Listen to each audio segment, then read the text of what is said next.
Biyahe kasama si DJ Lala, aarangkada na. My love, this one was sent to us sa ating Facebook page, DJ Lala Banderas. So this is gonna be short. It's more of a concern, my love, eh. And kinda a disturbing one. Kasi hindi ko alam na we have this.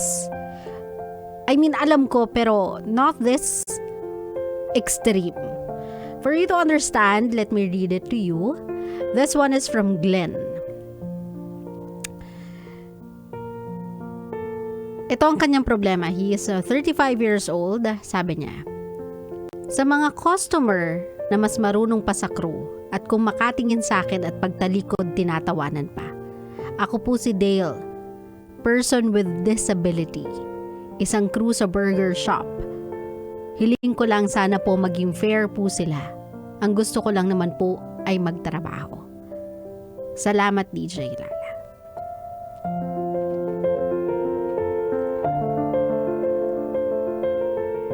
Whomever thought that it's a cool idea na mambastos or tawanan yung people with disability na nagtatrabaho,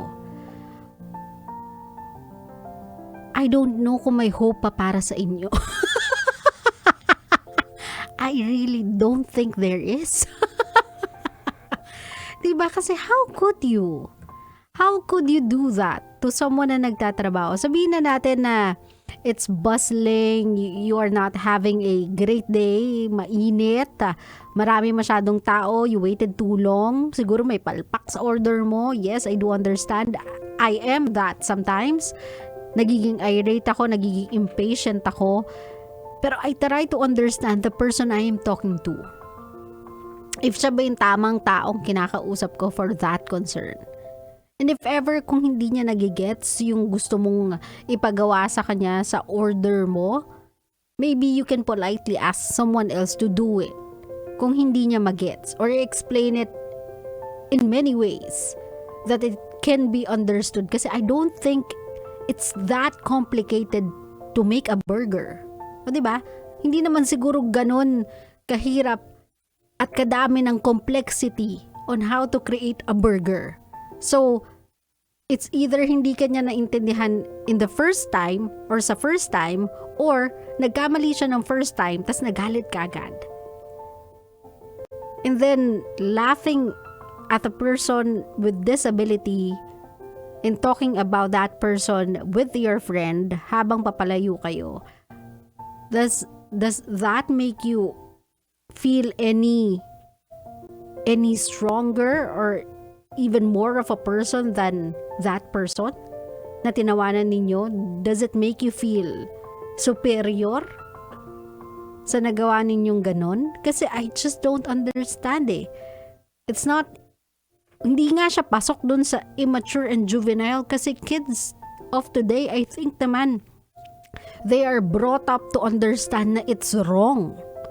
It's wrong to laugh at people with disability. Kasi ako, nung bata ako, alam ko yun sa sarili ko na bawal namin tawanan yung mga tao with disability because I grew up with one. So, I don't think it's a matter of age, just a matter of personality. What kind of a person are you for doing that? And siguro, para sa'yo, Glenn, I know how hard it is to work on a job na ang ino-offer ay service. Kasi there's a lot of things that can go wrong. And it will. They will go wrong. And some people will just have a bad day and ikaw yung makikita nilang outlet para sa araw na yun na hindi umaayon sa kagustuhan nila, and sa yun nila maibubuhos yung inis, yung frustrations nila. So I do understand how difficult your job is.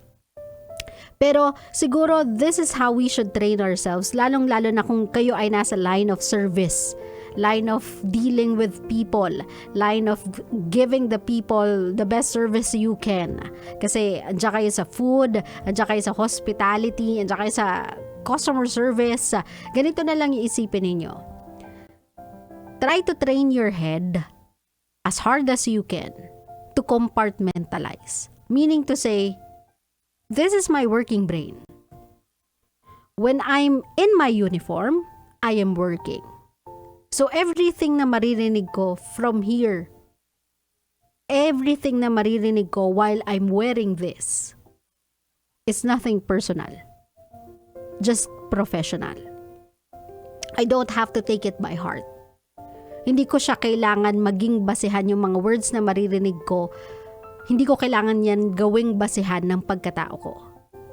This is gonna be my alter ego. Now, when hindi ko suot tong uniform na to, then that's who I am. If I hear anything pertaining to me while I'm not wearing the work clothes na meron ako, hindi ko palalagpasin.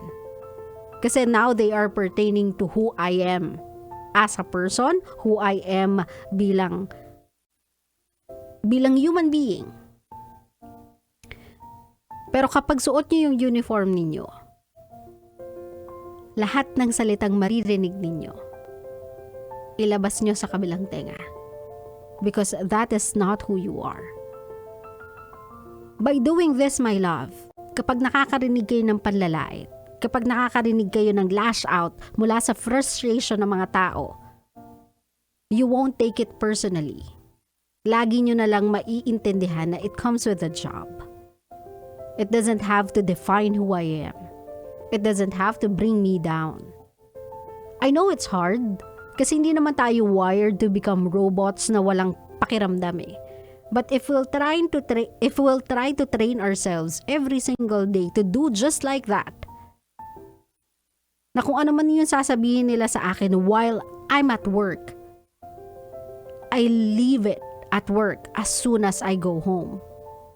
As soon as I punch out, iiwan ko lahat ng mga masasakit na nasabi sa akin while I'm doing my job sa trabaho. I won't take it with me when I go home. When I go home, I'll re-energize and realize and remember na I am more than that. I am a beautiful human being. That I am appreciated, I am loved, and I'm doing the best I can to live this life, inspiring other people. Lagi mo yan tatandaan, Dale. Lagi mong ilalagay sa isipan mo na kung ano man yung natatanggap mo sa work, anumang mga salita yung nararanasan mo, experiences na naririnig mo from work, that is just part of the job. That's not who you are. And if you'll remember that every single time you go to work, and if you'll have faith sa sarili mo, none of the words they will ever tell you will ever affect you. Sabi nga nila, Dale, diba? People will tell you every single thing that can probably bring you down, that can possibly discourage you in life. But none of them will ever matter. None of them will ever win unless you let it in. Unless you let it sink your boat. Unless you let it bring you down. So learn the art of not giving an F to people who doesn't deserve it. If you know who you are, if alam mo sa sarili mo na you are more than that, if alam mo sa sarili mo na their actions doesn't define you, it defines them, then wala sa mga salita nila yung makakapanakit sa'yo ever again. Claro? Claro.